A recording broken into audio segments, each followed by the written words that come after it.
তাকদীরের প্রতি ঈমান,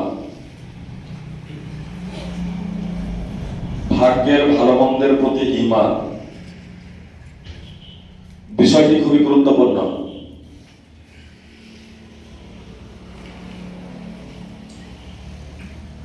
ঈমানের যে 6টি রুকুন আছে তার মধ্যে এটি 6ষ্ঠতম রুকুন, 6 নম্বর রুকুন।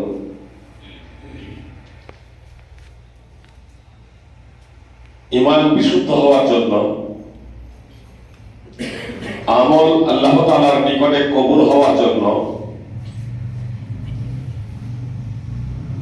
অন্যতম একটি রকম তথা বিষয় হলো যে ভাগ্যর ভালো মন্দের প্রতি ঈমান আনয়ন করা। কোন ব্যক্তি যদি ভাগ্যের ভালো মন্দের প্রতি ঈমান আনয়ন না করে তাহলে সে মুসলিম হিসেবে গণ্য হবে না, সে ঈমানদার হতে পারবে না, সে মুসলমান হতে পারবে না। এ থেকে আলোচ্য বিষয়ের গুরুত্ব কত অপরিসীম আপনারা বুঝতে পারছেন। এই বিষয়টিকে কেন্দ্র করে নবী সাল্লাল্লাহু আলাইহি সাল্লামের ইন্তেকালের পরে সাহাবাদের যুগে কিছু মানুষ বিভ্রান্ত হয়ে গেছে। আজকেও অনেক মানুষ বিভ্রান্তিতে হাবুডুবু খাচ্ছে সঠিক বিষয়টা উপলব্ধি না করার কারণে। কিছু সাহাবায়ে কেরাম রাদিয়াল্লাহু তাআলা আনহুদের মনে প্রশ্ন জেগেছিল, নবী সাল্লাল্লাহু আলাইহি সাল্লামের কাছে প্রশ্ন রেখেছিলেন, নবী সাল্লাল্লাহু আলাইহি সাল্লাম জবাব দিয়েছিলেন। সাহাবায়ে কেরাম তাদের বুদ্ধিমত্তার মাধ্যমে তা অনুধাবন করে তারা সৎ পথের পথিক হতে সক্ষম হয়েছিলেন। কোরআন এবং সুন্নাহকে নিজেদের জীবনে বাস্তবায়ন করে তারা রাদিয়াল্লাহু আনহুম ওয়া রাদু আনহুর সম্পর্কের সাথে সম্পর্কিত হয়েছিলেন, যে তারা আল্লাহ তাআলার প্রতি সন্তুষ্ট আর আল্লাহ তাআলাও তাদের প্রতি সন্তুষ্ট। কিন্তু সাহাবাদের যুগে এই বিষয়টিকে নিয়ে কিছু মানুষ বিভ্রান্তির শিকার হয়ে যায়। সুতরাং হাদিসে জিবরিলে আছে, হাদিসে জিবরিল বলে যে হাদিসটি আখ্যায়িত বুখারী মুসলিম সহ বিভিন্ন হাদিস গ্রন্থে আছে। তবে তাকদীর বিল কদর, ঈমান বিল কদর, এই অংশটুকু সহিহ মুসলিম, সুনান নাসাই, আবু দাউদ, ইবনে মাজাহ বিভিন্ন হাদিস গ্রন্থে রয়েছে।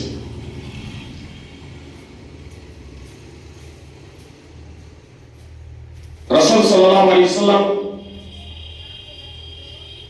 ঈমান প্রসঙ্গে জবাব দিতে গিয়ে জিবরিল আলাইহিস সালাম যখন প্রশ্ন করলেন যে ঈমানটা কি, ঈমান প্রসঙ্গে আমাকে বলুন, তখন মুহাম্মদ সাল্লাল্লাহু আলাইহি ওয়াসাল্লাম জবাব দিয়েছিলেন, আনতুমিনা বিল্লাহি ওয়া মালাইকাতিহি ওয়া কুতুবিহি ওয়া রাসূলিহি ওয়াল ইয়াউমিল আখির ওয়া তুমিনা বিল কদরি খাইরিহি ওয়া শাররিহি ওয়া তুমিনা বিল কদরি খাইরিহি ওয়া শাররিহি। এটা তো সহিহ বুখারী বলা হয়েছে, হাদিস নম্বর 50 সহিহ বুখারী এবং 4777, সহিহ মুসলিমে 8, 9 বিভিন্ন হাদিস গ্রন্থে রয়েছে। সহিহ মুসলিমের এই হাদিসটি সহিহ মুসলিমের 8 নম্বর হাদিস। আব্দুল্লাহ ইবনে উমর রাদিয়াল্লাহু তাআলা আনহু তার পিতা উমর রাদিয়াল্লাহু তাআলা আনহুর রেফারেন্সে তখন বর্ণনা করেছিলেন যখন বসরা থেকে দুইজন ব্যক্তি আব্দুল্লাহ ইবনে উমর রাদিয়াল্লাহু তাআলা আনহুর কাছে এসে বললেন যে বসরাতে কিছু মানুষ কোরআন পাঠ করে, তারা কোরআন নিয়ে চিন্তা ভাবনাও করে, দ্বীনি ইলম চর্চা করে, তারা কোরআন অধ্যয়ন করে, পাঠ করে, কিন্তু তারা বলে যে তাকদীর বলতে কোনো কিছু নেই, পৃথিবীতে যা কিছু হচ্ছে সব কিছু স্বয়ংক্রিয়ভাবে পূর্ব নির্ধারিত ছাড়াই অটোমেটিক্যালি এসবগুলো হয়ে যাচ্ছে। যারা নাস্তিক তারা এই ধারণার বশবর্তী, কিন্তু কোরআন পাঠকারী, আল্লাহর প্রতি ঈমান আনয়নকারী, মালায়েকা তথা ফেরেশতাদের প্রতি ঈমান আনয়নকারী, নবী রাসূলদের প্রতি ঈমান আনয়নকারী, আসমানি গ্রন্থের প্রতি ঈমান আনয়নকারী ব্যক্তিদের মধ্যেও সর্বপ্রথম বাসরাতে মাবাদ আল জোহানি এই তাকদীর প্রসঙ্গে, ভাগ্য প্রসঙ্গে অস্বীকৃতি জ্ঞাপন করেছিল যে ভাগ্য বলতে কোনো কিছু নেই, পৃথিবীতে যা কিছু আছে সবকিছু স্বয়ংক্রিয়ভাবে সংঘটিত হচ্ছে। তো আব্দুল্লাহ ইবনে ওমর রাদিয়াল্লাহু তাআলা আনহু, যে দুইজন ব্যক্তি ওমর রাদিয়াল্লাহু তাআলা আনহুকে প্রশ্ন করেছিলেন উমরা কিংবা হজে এসে, সেই দুজন ব্যক্তিকে বললেন যে তাদেরকে বলে দিও আন্নী বারিউম মিনহুম, আমি তাদের থেকে মুক্ত, তাদের সাথে আমার কোনো সম্পর্ক নেই, তাদের থেকে আমি মুক্ত, তাদের সাথে ঈমানি কোনো ধর্মীয় কোনো সম্পর্ক তাদের সাথে আমার নেই। ওয়া ইন্নাহুম বুরাআউ মিন্নি, আর তারাও আমার থেকে মুক্ত, আমার সাথে তাদের কোনো ধর্মীয় কোনো সম্পর্ক নেই, দ্বীনি কোনো সম্পর্ক নেই। ঈমানি দৃষ্টিকোণ থেকে, ধর্মের দৃষ্টিকোণ থেকে সারা পৃথিবীর মানুষ আপসে ভাই ভাই। আল্লাহ বলছেন ইন্নামাল মুমিনুনা ইখওয়া, মুসলমানরা হচ্ছে আপসে ভাই ভাই। আব্দুল্লাহ ইবনে ওমর রাদিয়াল্লাহু তাআলা আনহু বলছেন প্রথম পাঁচটি বিষয় ঈমান রাখে, কিন্তু ষষ্ঠতম রকম ভাগ্যের প্রতি ঈমান, এই বিষয়টির প্রতি ঈমান না আনার কারণে, এই বিষয়টিকে অস্বীকৃতি জ্ঞাপন করার কারণে আব্দুল্লাহ ইবনে ওমর রাদিয়াল্লাহু তাআলা আনহু বলেন যে তারা মুসলমান না, তাদের সাথে আমার কোনো সম্পর্ক নেই, আমার সাথে তাদের কোনো সম্পর্ক নেই। আব্দুল্লাহ ইবনে ওমর রাদিয়াল্লাহু তাআলা আনহু বলছিলেন আল্লাহর কসম করে বলছি, আমি তাদের যদি উহুদ পাহাড়ের সমপরিমাণ সোনা থাকে আর তা যদি আল্লাহর পথে খরচ করে, তাহলে আল্লাহ তাআলা তাদের থেকে তা কবুল করবেন না যতক্ষণ না তারা ভাগ্যের প্রতি ঈমান আনয়ন করবে। যতক্ষণ না ভাগ্যের ভালো মন্দের প্রতি ঈমান নিয়ে আসবে ততক্ষণ পর্যন্ত তা কবুল করবেন না।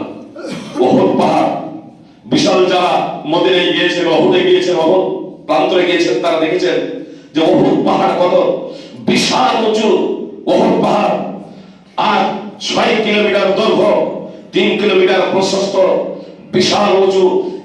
আব্দুল্লাহ ইবনে ওমর রাদিয়াল্লাহু তাআলা আনহু বলেন যে কারো নিকটে যদি এই উহুদ পাহাড়ের সমপরিমাণ সোনাও থাকে আর সে যদি আল্লাহর পথে তা দান করে দেয়, কিন্তু ভাগ্যকে অস্বীকার করে, এই ভাগ্যকে অস্বীকার করার কারণে আল্লাহ তাআলা তার এই উহুদ পাহাড়ের তার পথে সোনা দান করাটাকে আল্লাহ তাআলা কবুল করবেন না। তাকদীরের বিষয়টা এতই গুরুত্বপূর্ণ। সহিহ মুসলিম হাদিস নম্বর 8।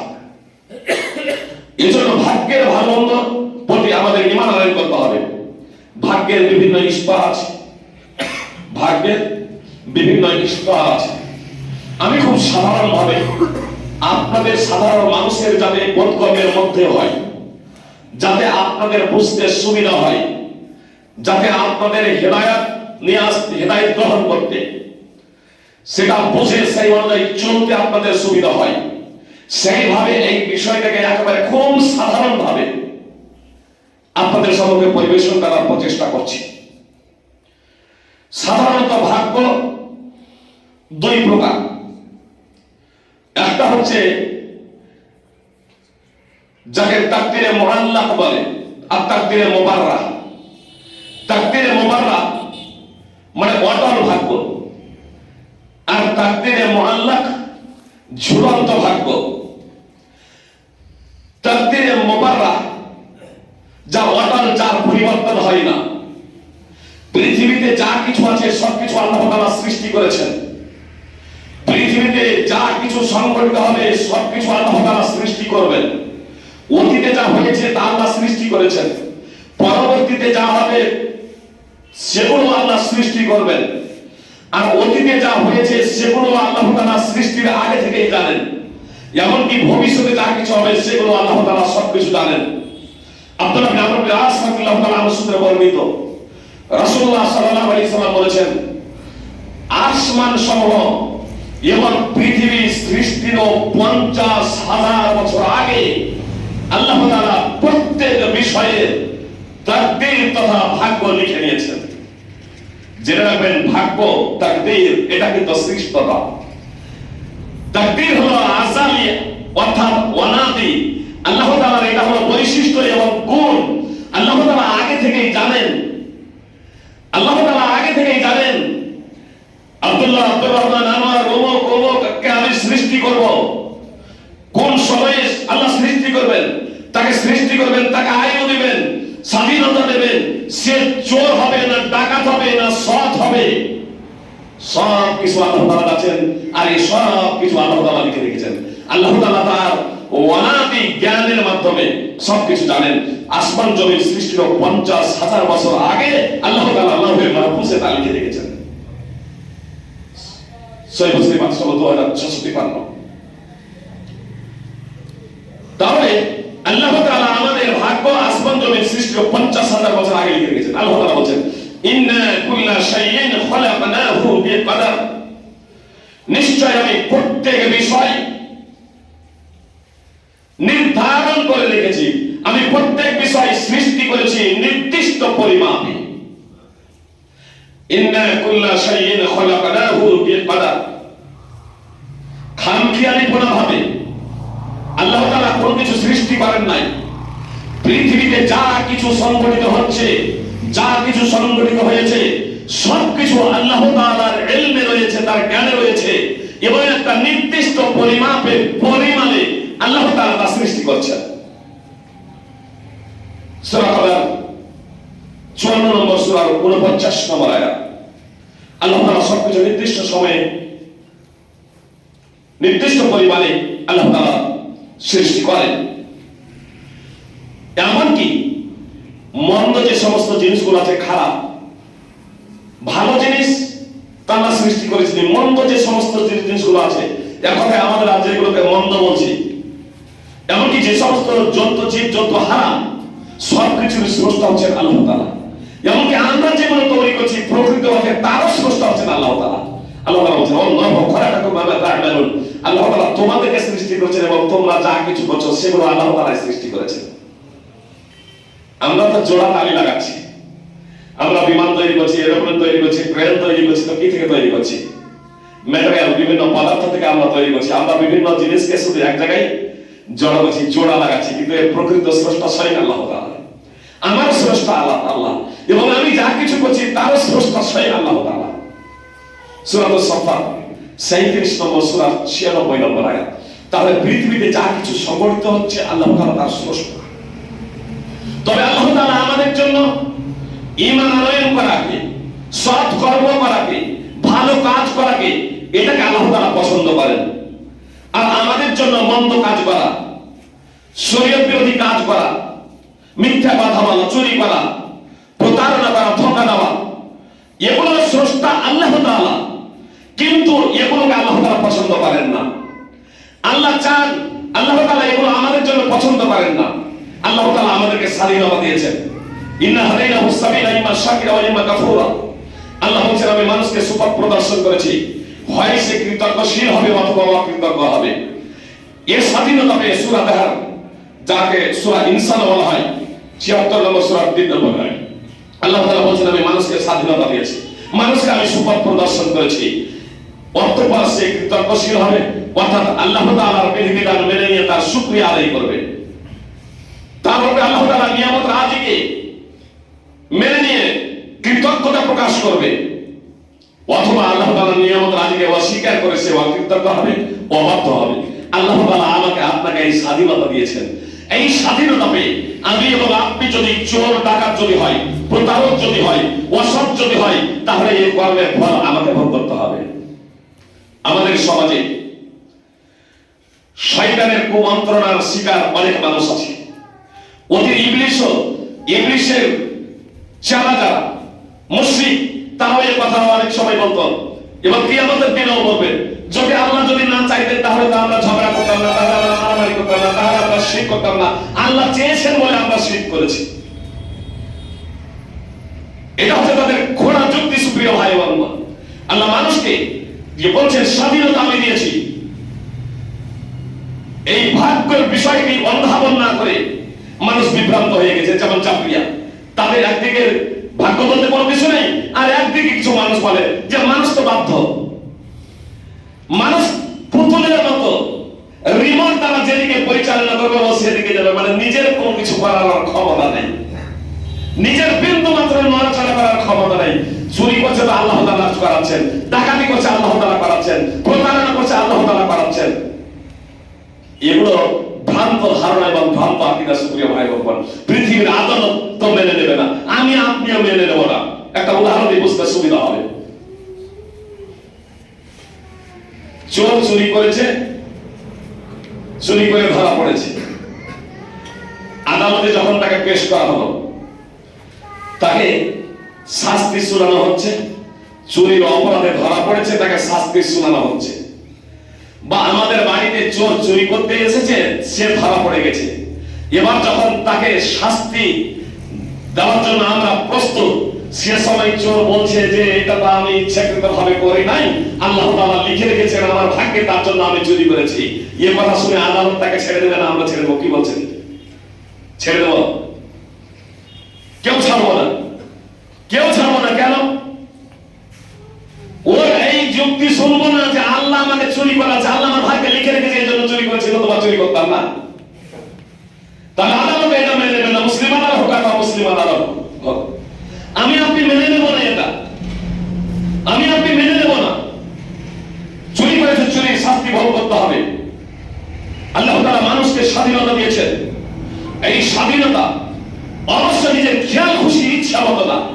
আল্লাহ তাআলা ভালো এবং মন্দ সবকিছুকে সৃষ্টি করেছেন, এবং আল্লাহ তাআলার ইচ্ছা, সার্বভৌম ইচ্ছা, সেই ইচ্ছার আওতাধীন প্রত্যেকেই। আল্লাহ তাআলা বলেন, ইন হুয়া ইল্লা যিকরুল লিল আলামিন, নিশ্চয়ই কোরআন হলো নিখিল বিশ্বের জন্য উপদেশ স্বরূপ, উপদেশ মাত্র। লিমান শাআ মিনকুম আন ইস্তাকিম, তার জন্য তোমাদের মধ্যে যে কেউ সরল পথে চলতে চায়। ওয়া মা তাশাউনা ইল্লা আন ইয়াশা আল্লাহু রাব্বুল আলামিন, আর তোমরা ইচ্ছা করতে পারো না আল্লাহ তাআলার ইচ্ছা ব্যতীত, যিনি নিখিল বিশ্বের প্রতিপালক। সূরা তাকবীরের এই বড় আয়াত। তাহলে বলবেন যে আমরা যে আল্লাহ তাআলার ইচ্ছা করতে পারবো না, আল্লাহ বলছেন বিভ্রান্ত হয়েছে যে আল্লাহ বলেন যে সরল পথে চলতে চাই, তার জন্য এটা উপদেশ, কোরআন হলো উপদেশ। আর তোমরা আল্লাহ তাআলার ইচ্ছা ব্যতীত কোন ইচ্ছা করতে পারো না। রব্বুল আলামিন যিনি নিখিল বিশ্বের প্রতিপালক। কেউ বলবেন তাহলে আমরা যে চুরি করছি এটা আল্লাহ তাআলার ইচ্ছা? জি, আল্লাহ তাআলার ইচ্ছার এটা আওতাধীন। আল্লাহ তাআলা আমাকে আপনাকে স্বাধীনতা দিয়েছে। আমি চুরি করব, আমি ডাকাতি করব, আমি আমাকে স্বাধীনতা দিয়েছেন, আমি চুরি নাও করতে পারি, আমি ডাকাতি নাও করতে পারি। এটা আল্লাহ তাআলার ইচ্ছার অন্তর্ভুক্ত, আমি এবং আপনি। এজন্য দেখবেন অনেকেই চুরি করতে গিয়ে আবার সে ফিরে আসে, চুরি করতে গিয়ে আবার ফিরে আসে। আমি দান করতে পারি, আবার দান নাও করতে পারি। আমার কাছে কেউ এলো, আমি দান করলাম, আবার কেউ এলো, আমি দান করলাম না। এটা আমার ইচ্ছাধীন। আর এই ইচ্ছা আল্লাহ তাআলার সার্বভৌমত্ব যে ইচ্ছা, সেই ইচ্ছার আওতাধীন। এজন্য মুহাম্মদ সাল্লাল্লাহু আলাইহি ওয়াসাল্লাম বলেছেন, মান আহাব্বা আন ইউবসাতা লাহু ফি রিজকিহি ওয়া ইউনসা লাহু ফি আসরিহি ফালইয়াসির রাহিমা। যে কেউ এটা পছন্দ করে যে তার রিস্ক বৃদ্ধি হোক, যে কেউ এটা পছন্দ করে যে তার রিস্ক বৃদ্ধি হোক এবং তার আয়ু বৃদ্ধি হোক, ফালিয়াসিল রহিমা, সে যেন আত্মীয়তার সম্পর্ক বজায় রাখে। বুখারী মুসলিমের হাদিস। মুহাম্মদ সাল্লাল্লাহু আলাইহি ওয়াসাল্লাম মাত্র হাদিসের দ্বারা আমাদেরকে বললেন যে আত্মীয়তার সম্পর্ক বজায় রাখলে, আত্মীয়তার সম্পর্ক বজায় রাখলে দুটো লাভ হবে। এক, আয়ু বৃদ্ধি হবে, আর রিস্ক বৃদ্ধি হবে। এর দুটো ব্যাখ্যা মুহাদ্দিসিন ইকরাম করেছেন। আয়ু বৃদ্ধি হবে মানে ঝুলন্ত যে আয়ু ছিল, আমি অমুককে অটল ভাগ্যে আমি ও লিখে রেখেছেন আল্লাহ তাআলা যে 50 বছর তাকে আয়ু দেওয়া হলো, লাউহে মাহফুজে লিখে রেখেছেন। আর তাকদীরে মুআল্লাক, ঝুলন্ত ভাগ্যে আল্লাহ তাআলা এটা শর্ত করেছেন যে এই ব্যক্তি যদি এই কাজ যদি করে, আত্মীয়তার সম্পর্ক যদি বজায় যদি রাখে, তাহলে তার সাথে সম্পৃক্ত যে তার রিস্কে বৃদ্ধি করা হবে, তার আয়ু বৃদ্ধি করা হবে। অর্থাৎ 5 বছর এখানে 50 বছর ছিল, এখানে 45 বছর, মানে 5 বছর বৃদ্ধি। একটা তাৎপর্য। আর দ্বিতীয় তাৎপর্য হচ্ছে যে ওই অল্প সময়ের মধ্যে আল্লাহ তাআলা আমাকে এমন ভালো কাজ করার তৌফিক প্রদান করবেন যা দীর্ঘ সময়ও সেটা করা সম্ভব ছিল না। যেমন উম্মতে মুসলিমের জন্য আল্লাহ তাআলা, আগেকার মানুষ অনেক অনেক বছর ধরে বাঁচতেন, কিন্তু উম্মতে মুসলিমের জন্য আল্লাহ তাআলা লাইলাতুল কদর রমাদানে এমন একটি মর্যাদাময় রজনী রেখে দিয়েছেন যে সেই রাত্রে কেউ যদি ইবাদত করে তাহলে হাজার মাস অপেক্ষার ইবাদত থেকে এই ইবাদত উত্তম। রিস্ক আপনাকে যে দেওয়া হবে সেই রিস্কের মাধ্যমে বরকত হবে, সেই রিস্কের মাধ্যমে আপনি বরকত লাভ করতে পারবেন। এর তাৎপর্য ওলামায়ে কেরাম। আর একটা হচ্ছে প্রকৃত অর্থেই 45 ছিল সেখানে 50 বছর আপনার আয়ু করে দেওয়া হবে। লাউহে মাহফুজে আমার আপনার আয়ু কতটা লেখা আছে, আমার আপনার আয়ু কতটা আছে, এটা আমরা কেউ জানি না। এমনকি 2 বছর আগেও, আমার মৃত্যুর 2 বছর আগেও ফেরেশতারাও জানেন না, মালাকুল মউত তিনিও জানেন না 2 বছর আগে আমার, তার কারণ তখন তাকেও এটা স্থানান্তরিত করা হয় নাই। সুপ্রিয় ভাই বোন, মানে 1 বছর আগে, 1 বছরের মধ্যে পৃথিবীতে যা কিছু সংঘটিত হয় এই বিষয়গুলো ফেরেশতাদেরকে হস্তান্তর করা হয়, ফেরেশতাদেরকে জানিয়ে দেওয়া হয়, তখন তারা অবগত হন যে 1 বছরের মধ্যে কি সংঘটিত হতে যাচ্ছে। 1 বছরের মধ্যে তো লাউহে মাহফুজে যা কিছু আছে তার জ্ঞান একমাত্র আল্লাহর কাছে আছে, আল্লাহ ছাড়া কার কাছে তার জ্ঞান নেই। আলহামদুলিল্লাহ ওয়াসসালাতু ওয়াসসালামু আলা রাসূলিল্লাহ আম্মা বা'দ ফাউযু বিল্লাহি মিনাশ শাইতানির রাজীম ইন্না আল্লাহা ওয়া মালাইকাতাহু ইউসাল্লুনা আলা নাবিয়্যিহি আইয়ুহাল্লাযীনা আমানু সাল্লু আলাইহি ওয়া সাল্লিমু তাসলিমা আল্লাহুম্মা সাল্লি আলা মুহাম্মাদ ওয়া আলা মুহাম্মাদ কামা সাল্লাইতা আলা ইব্রাহিম ওয়া আলা আলি ইব্রাহিম ইন্নাকা হামিদুম মাজিদ আল্লাহুম্মা বারিক আলা মুহাম্মাদ ওয়া আলা আলি মুহাম্মাদ কামা বারাকতা আলা ইব্রাহিম ওয়া আলা আলি ইব্রাহিম ইন্নাকা হামিদুম মাজিদ ইন্না আল্লাহা ওয়া মালাইকাতাহু ইউসাল্লুনা আলা নাবিয়্যিহি আইয়ুহাল্লাযীনা আমানু সাল্লু আলাইহি ওয়া সাল্লিমু তাসলিমা আল্লাহুম্মা সাল্লি আলা মুহাম্মাদ ওয়া আলা আলি মুহাম্মাদ কামা সাল্লাইতা আলা ইব্রাহিম ওয়া আলা আলি ইব্রাহিম ইন্নাকা হামিদুম মাজিদ আল্লাহুম্মা বারিক আলা মুহাম্মাদ ওয়া আলা আলি মুহাম্মাদ কামা বারাকতা আলা ইব্রাহিম ওয়া আলা আলি ইব্রাহিম ইন্নাকা হামিদুম মাজিদ। সুপ্রিয় ভাই, আপনাদের সম্মুখে তাকদীরের বিষয় নিয়ে আলোচনা করছিলাম।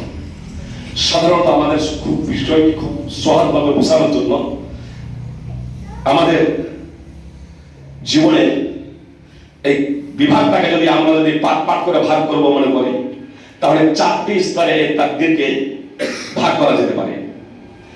একটা হচ্ছে দৈনন্দিন জীবনে আমাদের তাকদীর, দৈনন্দিন জীবনে প্রত্যেক দিন আল্লাহ তাআলা বলেন কুল্লা শাইইন হুয়া ফি শান, কুল্লা শাইইন হুয়া ফি শান। আল্লাহ তাআলা বলেন প্রত্যেক দিনই আল্লাহ তাআলা গুরুত্বপূর্ণ কর্মে নিয়োজিত। প্রত্যেক দিন দৈনন্দিন জীবনে আল্লাহ তাআলা গুরুত্বপূর্ণ কাজ করতেই আছে।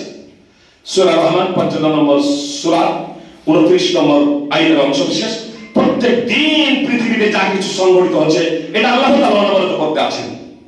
ধনীকে কখনো গরিব বানাচ্ছেন, গরিবকে কখনো ধনী করছেন, কখনো সুস্থ ব্যক্তিকে অসুস্থ করছেন, কখনো অসুস্থ ব্যক্তিকে সুস্থ করছেন,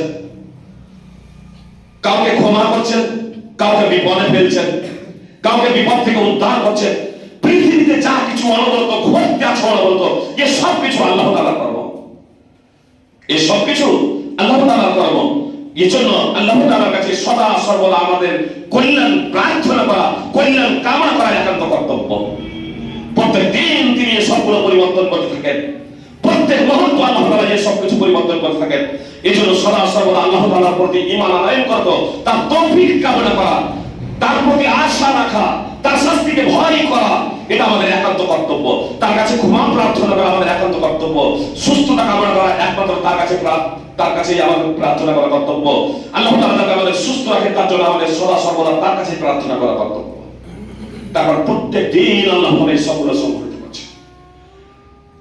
আর একটা হচ্ছে বাৎসরিক, যাকে তাকদীরে হাউলি বলে, এটা হলো তাকদীরে ইয়াউমি, দৈনিক তাকদীর, অর্থাৎ দৈনিক ভাগ্য হতেই আছে। আর একটা হচ্ছে তাকদীরে হাউলি, অর্থাৎ বাৎসরিক, সারা বছরে যা কিছু সংঘটিত হবে সারা বছরে। আল্লাহ তাআলা বলেন ইন্না আনজালনাহু ফি লাইলাতিন মুবারাকাহ, নিশ্চয়ই আমি পবিত্র কোরআনকে বরকতময় রজনীতে অবতীর্ণ করেছি। কোরআন প্রসঙ্গে আল্লাহ বলছেন আমি নিশ্চয়ই বরকতময় রজনীতে অবতীর্ণ করেছি। ইন্না কুন্না মুনজিরিন, নিশ্চয়ই আমি সতর্ককারী। ফিহা ইউফরাকু কুল্লু আমরিন আমরাম মিন ইনদিনা ইন্না কুন্না মুরসিলিন। আল্লাহ তাআলা বলেন ফিহা ইউফরাকু কুল্লু আমরাম মিন ইনদিনা। আল্লাহ তাআলা বলছেন যে এই মর্যাদাময় রজনীতে, বরকতময় রজনীতে, লাইলাতুল মুবারাকাত যে বরকতময় রজনী, সেটাই হচ্ছে মর্যাদাময় রজনী। লাইলাতুল মুবারাকা এবং লাইলাতুল কদর একই রাত্রি, সেটা হচ্ছে রমাদানে। তো এই বরকতময় রজনীতে, মর্যাদাময় রজনীতে আল্লাহ তাআলা বলছেন যে প্রত্যেক গুরুত্বপূর্ণ বিষয়ে ফায়সালা করা হয়। প্রত্যেক গুরুত্বপূর্ণ বিষয়ের ফায়সালা করা হয়। আল্লাহ তাআলা বলছেন আমার নির্দেশে আমি রাসূল প্রেরণ করি। সূরা বুখারীর এগুলো আয়াত। তো আল্লাহ তাআলা আমাদেরকে জানালেন বাৎসরিক বিষয় সম্পর্কে, মানে লাওহে মাহফুজে যা কিছু ছিল, লাওহে মাহফুজে আল্লাহ তাআলা যা কিছু লিখে রেখেছেন, এক বছরের মধ্যে কি কি সংঘটিত হবে, এক বছরের মধ্যে কে কে জন্মগ্রহণ করবে, কে কোথায় জন্মগ্রহণ করবে, কে কোথায় মারা যাবে, কাকে কতটা রিস্ক দেওয়া হবে, কাকে ধনী করা হবে, কাকে কোন সময় গরিব করা হবে, এই এক বছরের পূর্ণ কর্মের বিবরণ আপনার লিস্ট ফেরেশতাদেরকে অর্পণ করে দেওয়া হয়। এবার যেহেতু আল্লাহ তাআলা এক বছরের লিস্ট ফেরেশতাদেরকে দিয়ে দেন, তখন ফেরেশতারা আপসে বলাবলি করে, ফেরেশতাদের কাছে আসে, এ থেকে অনেক সময় আপনার শয়তানে শুনে নেয়, জিনেরা শুনে নেয়, তখন তার দোষর তার বন্ধুদের কানে কানে বলে দেয়। এই জন্য অনেক সময় দেখা যায় যারা ও যা বলেছে তার কথার সাথে মিলে গেছে, আসলে ওই চুরি করে আল্লাহ তাআলা যে মানে মালায়েকা ফেরেশতাদেরকে দিয়েছেন, সেখানে তারা যখন আপসে বলাবলি করেছে, তখন সেই বিষয়টা অবগত হয়ে গিয়ে তারা অনেক সময় বলে দেয় যে অমুকের ছেলে হবে না অমুকের মেয়ে হবে বা অমুকের ছেলে হবে, মানে আগে পেয়ে গেছে সংবাদ, তো মালায়েকার কাছে এসেছে, সেখান থেকে তারা চুরি করে শ্রবণ করে সেই বিষয়টা অনেক সময় বলে দেয়। আল্লাহ তাআলা এক বছরে যা কিছু সংঘটিত হবে সেই বিষয়টা মালায়েকাদেরকে অর্পণ করে দেন, জানিয়ে দেন। লাওহে মাহফুজ থেকে আগে থেকে লেখা আছে, এটা প্রত্যেক বছরে আপনার ফেরেশতাদের কাছে স্থানান্তরিত হতে থাকে, এক বছরের মধ্যে যা কিছু হবে।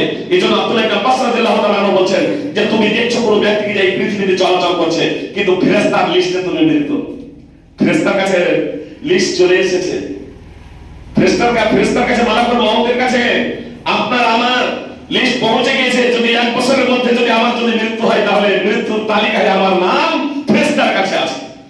আল্লাহ তাআলা তো আগে থেকেই জানেন, কিন্তু ফেরেশতাও অবগত হয়ে গেছেন যে আমি মারা যাবো, বেয়ার জিন্দাবাদ, কোন জায়গায় মারা যাবো এটা একমাত্র আল্লাহ তাআলা জানেন। সুপ্রিয় ভাতৃবৃন্দ, আর একটা হচ্ছে তাকদীরে উমরি। এই তাকদীরে উমরি বলতে সারা জীবনে আমার আপনার যে আয়ু, পূর্ণ জীবন, এই পূর্ণ জীবনে আমি কি করব, আমি কি খাবো, আমি কি করব, আমি কি খাবো, আমি সৎ না অসৎ, আমার কতটা আয়ু, এর টোটাল আমার লেখা হয়ে গেছে।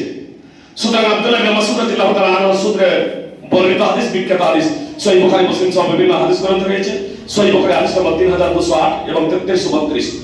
তো আব্দুল্লাহ ইবনে মাসউদ রাদিয়াল্লাহু তাআলা বলেছেন যে রাসূলুল্লাহ সাল্লাল্লাহু আলাইহি সাল্লাম বলেছেন, যখন মাতৃ জঠরে একটা শিশুর বয়স 4 মাস তথা 120 দিন হয়, 120 দিন, তখন একজন ফেরেশতাকে আল্লাহ তাআলা প্রেরণ করেন, আর সেই ফেরেশতা আসেন আত্মা নিয়ে। মাতৃ জঠরে যে শিশুটার বয়স হয়েছে 119 দিন পর্যন্ত, তখন আত্মা নেই।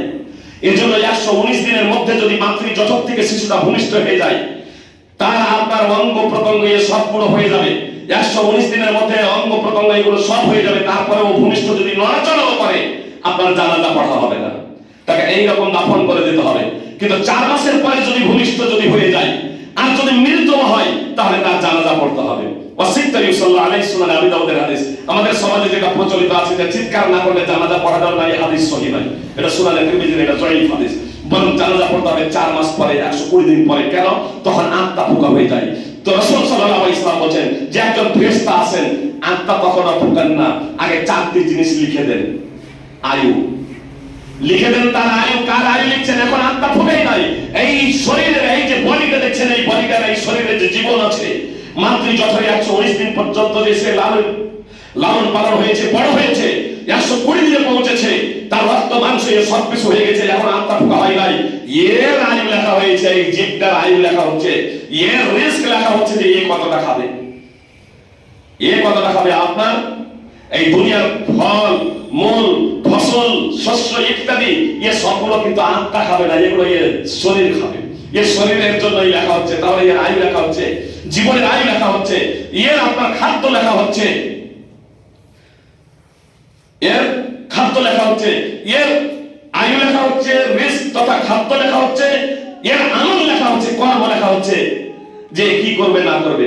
আল্লাহ তাআলা জানেন, সেই তার অনাদি জ্ঞানের মাধ্যম দিয়ে জানেন যাবে ভাইজি সাহেবকে 60-70 বছর আয়ু, এই 60-70 বছরের মধ্যে সে কি করবে এটা আল্লাহ তাআলা জানেন।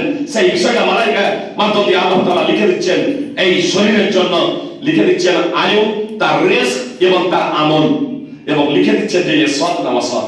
এই চারটি জিনিস লিখে দেওয়ার পরে সুম্মা ইউনফাখু ফীহি রূহ, মুহাম্মদ সাল্লাল্লাহু আলাইহি ওয়াসাল্লাম বলেন তারপরে আত্মা ফুঁকে দেওয়া হয়, তারপরে আত্মা ফুঁকে দেওয়া হয়। অতএব আমাদেরকে